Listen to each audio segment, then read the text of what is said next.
Read the red. Luke 20. I'll ask you a question before I answer.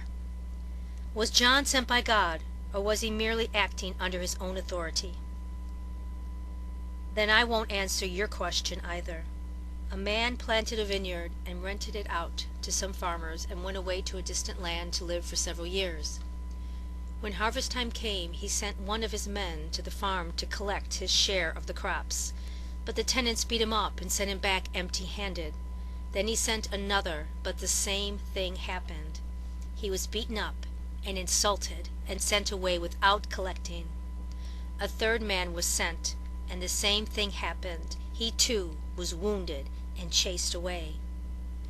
What should I do? The owner asked himself. I know. I'll send my cherished son. Surely they will show respect for him. But when the tenants saw his son, they said, "This is our chance. This fellow will inherit all the land when his father dies. Come on, let's kill him. Then it will be ours." So they dragged him out of the vineyard and they killed him. What do you think the owner will do? I'll tell you. He will come and kill them and rent the vineyards to others. Then what does the scripture mean where it says, "The stone rejected by the builders was made the cornerstone"? Whoever stumbles over that stone shall be broken, and those on whom it falls will be crushed to dust. Show me a coin whose portrait is this on it, and whose name. Then give the emperor all that is his, and give to God all that is his.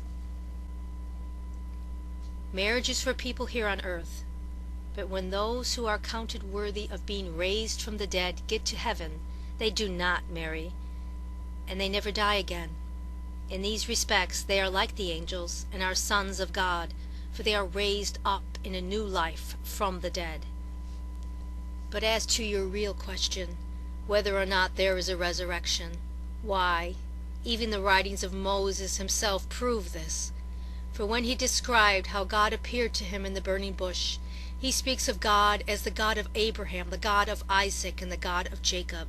To say that the Lord is some person's God means that person is alive, not dead. So from God's point of view, all men are living. Why is it that Christ the Messiah is said to be a descendant of King David? For David himself wrote in the book of Psalms, "God said to my Lord, the Messiah, sit at my right hand until I place your enemies beneath your feet." How can the Messiah be both David's son and David's God at the same time?